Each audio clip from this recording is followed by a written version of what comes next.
Hello, this is Duck Show Studios. Warning! This video contains my opinions. You have been warned. So, today we're back for another episode of DSS Spotlight. And today the episode I'll be reviewing is Thomas and Percy's Mountain Adventure. So the plot of Thomas and Percy's Mountain Adventure is an early snowstorm hits Sodor. Thomas and Percy have to collect some extra Thanksgiving mail, but then Thomas goes to do another job, and Percy takes his mail too. But Thomas is sad because he won't get to wish all his friends Happy Thanksgiving.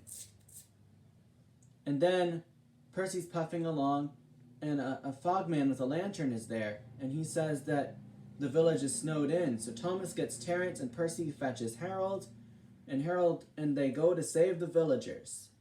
And Harold drops food, Thomas and Percy help, and Terence clears the snow. And then at the end, Toby brings lots of food and hot drinks for the villagers. And the villagers want to thank the engines. So they load paint pots into Henrietta and Puff to the sheds. And then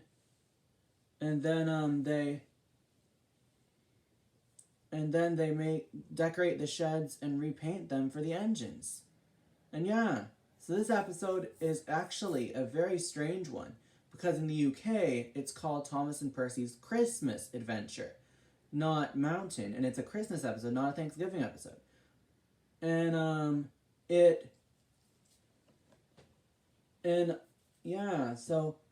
it's about it's a Christmas episode. So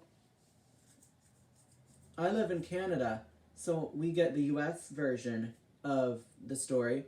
And one thing that I always found strange is that it's Thanksgiving, and yet there are Christmas cards and Christmas decorations in the sheds.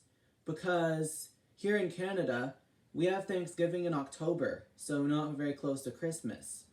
Whereas in the US, they have Thanksgiving in November, and Christmas is in December. So I always found it strange, and I remember being a teenager and watching this episode with my grandma, and I remember asking in the UK, because I knew Thomas was British, do they have Thanksgiving in closer to Christmas? And she said, well, in the States they do. And I was thinking, did Thomas get bought by an American company in the 90s? And I remember wondering that and thinking, no, it couldn't be. Thomas is British. And yeah, so it was sort of confusing. And this is a good episode. I liked that the engines had to help the villagers, and it's the only Thanksgiving episode of the show, and I say it's pretty good. I found it strange that it's Thanksgiving and yet they're Christmas, but that's just because I'm Canadian. And anyways, this is a good episode. I give it an 8 out of 10. Thanks for watching.